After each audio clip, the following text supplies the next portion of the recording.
Okay, let's say that you have a big fear of public speaking, and your awareness is I'm acknowledging in the moment leading up to me having to give a presentation at work that my anxiety is starting to come on. Oh, it's popping up. Okay, so what I'm going to do is my practice is I'm going to develop a grounding technique, such as deep breathing. I'm going to do 20 deep breaths in through the nose, out through the mouth. And then what I'm going to do is I'm going to visualize what I want this talk to look like. I'm going to visualize my success.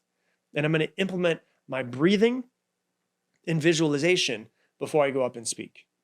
And this strategy, each time that you do it, will help you prepare to speak and go up there until your confidence naturally starts to grow from doing something over and over again. Okay, let's say I want to, break the cycle of being a people pleaser. Well, okay, my awareness is I'm recognizing in the moment when I'm starting to want to please this other person out of fear of rejection. Maybe I'm at work and I'm saying yes to too many things. One of my coworkers asked me if I can do this thing, and they asked me if I could do this thing, and I just say yes, and I say yes, because I'm just such a people pleaser. Okay, I'm noticing that's something that I do. So my practice is going to be next time somebody comes up to me and says, "Hey, can you do this for me at work?" Instead of just saying yes and being a yes man to everybody, my practice is going to be to say, "Let me check my schedule and get back to you. Is that okay?" And then you just give yourself some time to reflect. And usually that little bit of a buffer, the person will go to somebody else or they'll figure it out on their own. And so my awareness is I'm a people pleaser. My practice is let me pause. I'm going to say, let me check my schedule and get back to you. And then the repetition, when I'm doing this over and over again, you use this response consistently until it feels easier to start to prioritize your own needs.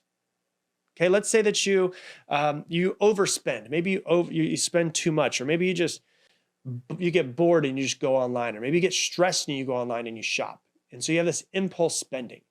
And so your awareness is you're starting to catch yourself when you get this feeling, this urge to buy something that you don't need or something that wasn't planned. And so maybe you're noticing that you're spending too much money and you're now aware of it. Okay, well, the next time I find this is my practice. Next time I find myself about to check out for buying a t-shirt and a pair of pants on some random website because I got hit with an Instagram ad, I'm going to implement the 24-hour rule. And that 24-hour rule is when I buy something, when I'm about to buy something that I hadn't planned, what I'm going to do is I'm going to give myself 24 hours to wait to see if it's something that I actually need and it's intentional, or if it's just impulse buying. And that 24-hour rule is now going to give me a little bit of a gap, so therefore I'm not just impulse buying things. So it's very simple. What you need to do is figure out if I see something that I want to buy online, I'm just going to wait 24 hours. And if I still want it, and if I feel like I need it, I can buy it after 24 hours. That's the awareness, that's the practice, that's the repetition. And with the repetition over time, with you using the 24-hour rule, every potential impulse buy you can actually use until you develop financial discipline to be able to say, do I need it? Do I not need it? I don't really need it. I'm just going to let it go. So I'm not making decisions based off of, hey, I want to get a hit of dopamine by buying this new thing. And then the last example I'll give you, and hopefully these are helping you and hitting home in some sort of way.